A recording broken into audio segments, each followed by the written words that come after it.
So you want to write a book? Good. I'm glad you're here. It's doable. It is hard, but it's not as hard as you think. My name is Colby. I'm a writer of fantasy and science fiction. Been writing for about 5 years. I've completed 4 full novels. And I've learned over that time that there is a system to this. There's a method. And I think that there are ways that you can approach this to make it much more achievable in the early goings while you're starting out as a new writer. So that's why I'm making this video. So I hope by the end of this, after you watch this, you know exactly what you need to do, ways that you can set up methods to make yourself successful, to not make this book of yours an if, just to make it a when. Okay, let's get into it.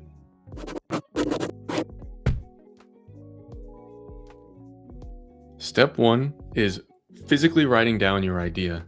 It might just be up here, maybe you've written down like a sentence, but I want you to write down your idea and take it as far as you can. What I mean by that is if you just had an idea for a cool character and maybe like a single plot line, start with that, and in a notes app on your phone, just start free typing or free texting as long as you can take that idea. Doesn't have to be detailed at all, but I'm talking like maybe a page or something of just the general idea that you have floating around in your head. Just doing that can get that out of your brain onto a page, which already makes it concrete, way more concrete than it is in your head. There's this thing that happens with writers.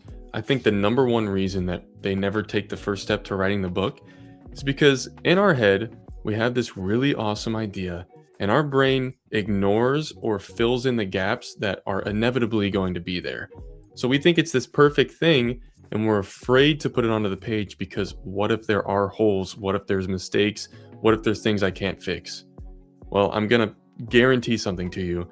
There will be holes, there will be mistakes, and there will be things that you have to fix, but you can fix them, and you're going to have to do it. So until you get that out of your brain and onto a page, you can never develop this book. It's not going to be perfect on your first go around. Okay, so either a notepad, a document on your computer, or the notes app on your phone. Type out the idea just as long as you can take it. For me, when I do this, it's usually about a page, like maybe 500 to 1,000 words of me just brain dumping what I'm thinking. If you're like me, that's gonna get you really excited because you're gonna see that you're like, man, this thing does have legs. It has a potential here. So what's the next step? You're gonna pitch your book to yourself. I want you to try to boil down your idea into like 1 to 3 sentences that you could say as your elevator pitch. Like if you stepped on the elevator with a friend and they're like, I heard you're writing a book. What's it about?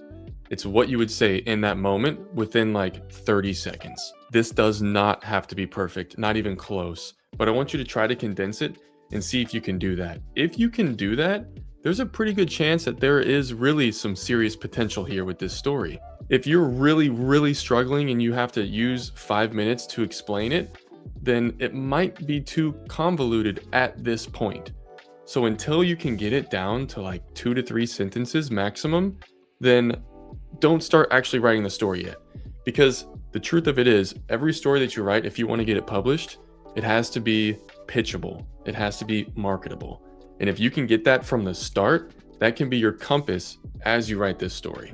It's really important. It will help you. It'll be like a compass, something you can come back to give you confidence that this book is worth it while you're writing it. Okay, so now you've got the idea written out in like 500 to 1,000 words, and you've got your pitch for the book. Again, doesn't have to be perfect. It can be a super rough draft, but something you can pitch. What's next? The next thing is doing a very rough outline. There's 2 types of writers. Really, there's a spectrum of writing. There's something called a plotter, and there's something called a pantser. Some people call it the outliner, and some people call it the discovery writer. A discovery writer, a pantser, is someone who likes to learn the story as they go. They typically come up with a really cool idea, but they don't know the middle of the story. They don't know the ending. They might not even know necessarily the beginning, but they're learning it as they go while they're writing the story. On the other end of the spectrum is the plotter or the outliner, and that is someone who outlines almost every single detail of the story before they even write the first sentence. So that way, it's more like they're following a formula rather than learning it as they go. Realistically, most people aren't this or this. They're usually somewhere along this spectrum. For me, I am more on the discovery writer side, but what I've learned is that you have to outline to a certain extent if you want to efficiently write this book. If you don't want it to take 3 years to write a book, you're going to have to do some outlining. So I have over time shifted a little bit more towards the middle. And I still like learning things as I go. That makes it exciting for me, but there's got to be some structure. You're going to learn in this process which one you are. When you're doing your outline, if you are getting excited by that and you like it, then by all means, dive into that outline. Make it more detailed. If it's boring to you or you just want to hurry up and start writing the book, then you might be more of a discovery writer, but you need to do some outlining. I would recommend 2 to 3 pages worth of information on a page about this story. Things that are important: a beginning, a middle, and an end. What I mean is like a definite spot where you're going to start this story, a definite part where you're hitting the 50% mark of the story, like you're going into the final act, and then a definite ending, like this is the conclusion, the climax, maybe not even the resolution, but the climax of the story. They don't have to be detailed, but you need a general idea. That's going to help you progress through your story, give you some milestones to work towards. That can be huge for progression and feeling like you're making progress, but also literally making progress for your characters along the plot of the story. Now, something you're also going to learn the first time you write a book, you're going to start your book, and then when you come in do revisions, you're probably going to get rid of like the first 2 to 3 chapters, because you're going to realize that a lot of that was build up to the actual inciting incident, which inciting incident, if you've never heard it before, is basically the thing that happens in the book that forces the character to take the first steps into what the actual plot of the story is going to be, the actual conflict. It's like the big thing that happens, like in Star Wars, it's when Luke comes back and his aunt and uncle have been killed. It's like that forces him to make the next step. So even though you're coming up with a starting spot, that might not end up being your actual starting spot, but you need it there right now. That's all you need for the outline. Once you have that, what's next? You need to decide how many POVs you're going to have. Each genre is different. Fantasy is one that typically has more than one point of view. But not only that, you also need to decide what type of POV you're going to be telling. First person is saying I do this, I did that. Third person is character's name does this, character's name did that. You choose. What I recommend is writing a little excerpt from your main character's point of view using I, and then using third person and seeing which one feels right for the story, which one feels right to you. Okay, so we have 4 things that you've done so far. You've written it down, you've created a pitch for the book, you've done a very rough outline, and you've chosen how many POVs and what type of POVs it's going to be. Now it's finally time to write the book. And that means we're going to start writing the first draft. Now, I have a lot of thoughts about the first draft versus revisions, and we're going to talk about those. But first, this is where I'm going to help you out with the actual systems you can use to create a successful path for yourself. There's 5 major things that I wish I would have known going into a first draft for the first time. I'm going to list those 5 out, and then we're going to go through them one by one. They are scheduling your writing time, priming your writing, tracking your word count, don't sweat the small changes, and use placeholders. Starting with scheduling your writing time. We are all busy. Some of us truly are busier than others. But if you want to look at me as an example, I work 40 hours a week as a physical therapist, but outside of work, I do a lot of things with my wife and my friends, all kinds of fun stuff. So I'm very active and I'm very busy. And writing isn't my only side passion. I have other things as well. So my schedule is pretty full, yet I still find time to consistently write. I don't want to sound like I'm preaching to you about this, but you can find time to write. There's different methods to do it. For me, I get up a little bit earlier and I schedule in writing blocks most days of the work week. So I'm giving myself an hour to an hour and a half before I have to go to work where I can write if I choose to do so. That's a method that works for a lot of people. Something like that. Finding chunks of time throughout your weeks that you can schedule like business meetings. When you do that, it ensures that you're going to have time. Then you just have to make sure that you actually show up for that time, just like you would show up for a business meeting. Another method is longer chunks. For example, let's say you're super busy Monday through Friday. Saturday and Sunday, you maybe have a little bit more time. You can take out maybe a 5 hour period on a Saturday or a Sunday that you're going to dedicate to writing. So then you are basically binge writing during that time each week, and you can be just as effective during those 5 hours than 5 1 hour slots Monday through Friday. There's also another method called journalistic writing, where basically you're just finding time that appears throughout your day. Sometimes it's lunch. You have 30 minutes over lunch and you just write for 30 minutes a day over lunch. Stuff like that. My point is, schedule it. Put it into your calendar. That makes a massive difference for actually achieving it and being accountable. Number 2 was priming your writing. If you've never heard of this before, it can be huge for you. Essentially, you are creating a routine that you will complete every single time before you write. It primes your system, primes your brain to be like, oh, he's doing all the things, that means he's gonna write. So now it switches and gets more into a creative mindset, and it's easier to get past the initial resistance of starting writing. As you probably know, the hardest part is starting. Once you get started and you get into it, you usually hit that flow state, and then you could write for hours. But those first 5 to 15 minutes are really, really hard. If you're doing this priming system, it makes those first 5 to 15 minutes way easier to get through, which makes your writing way more sustainable long term too, because you're not using massive amounts of willpower every time to sit down and write. You actually get excited, you get into this mood, and it happens. I'll tell you what my system is. That way you can get an even clearer idea.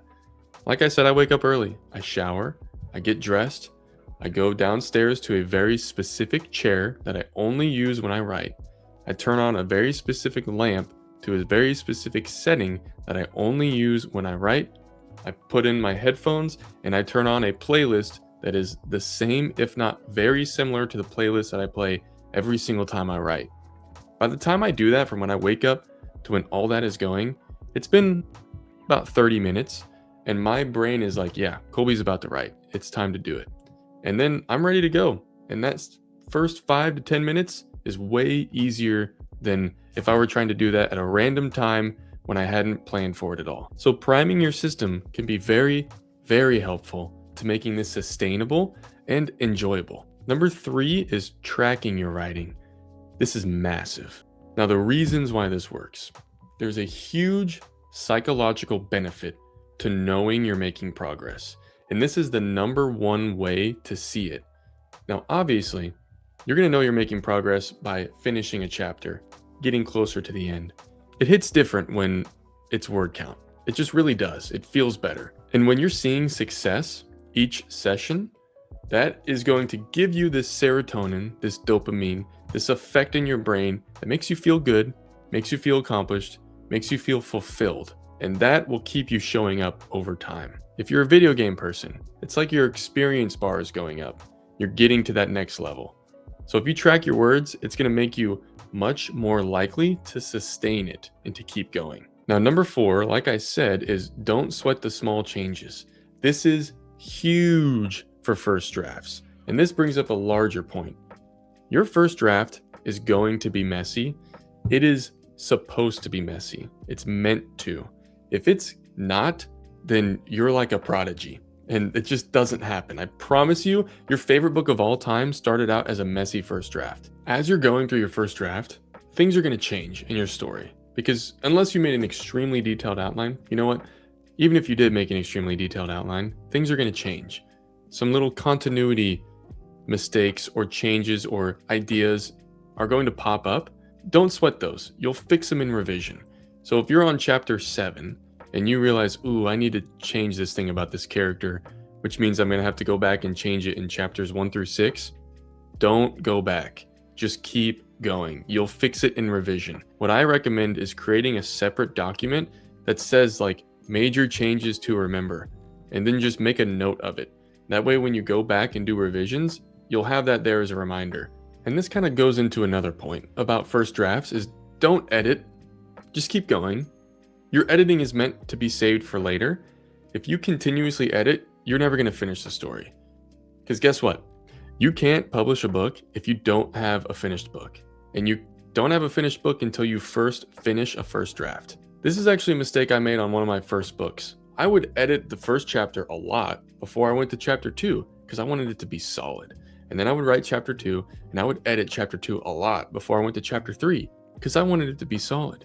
And I tried to keep doing that, but here's the thing. When you finish the book, I promise you, there will be changes you have to make to those earlier chapters. So you might as well wait to edit them at all until you're completely done, because you're just going to be revisiting things that you already thought you fixed and have to do again. So it's time not well used when you should be using this first draft just to get the story out there onto the page. And that leads me into the last one. Number 5 is using placeholders. If you've never heard that term, it's something that you can use when you don't have a name for a thing, a person, a place, or even like part of your magic or tech, depending on if you're writing fantasy or science fiction. Just putting parentheses name or parentheses placeholder, or sometimes even parentheses description. If you have a long description you know you need to make, but you don't want to do it at that moment. Momentum is huge. Progress is huge. The flow state is super important. If you have to stop writing and think about a random person's name for 2 minutes without writing another single word, that can really throw you out of that flow, like big time. If you've never experienced it, I promise you, it can like throw you out in the moment immediately. So what I've learned to do, especially on these last 2 books, is anytime I come across a character that maybe isn't that important, or a place that's maybe not that important, or even sometimes something in the magic system that I know I need to name, but I don't want to dedicate the time to it right now, I just type in parentheses name, and I keep going. I know for a fact I'm going to find those in revisions, and that's when I can take a little bit more time to focus about that specific name and find a perfect name for it. And if you're worried about it, you can do a Control F, Control Find, whatever the find feature is on the system that you're writing on, and type in parentheses name, and it'll show it throughout your entire document. That way you won't miss any of these placeholders you use. But using those can just keep you writing and keep your momentum going on that first draft until you finish it. So there you go. If you use those methods and you stick to it, you will finish a first draft.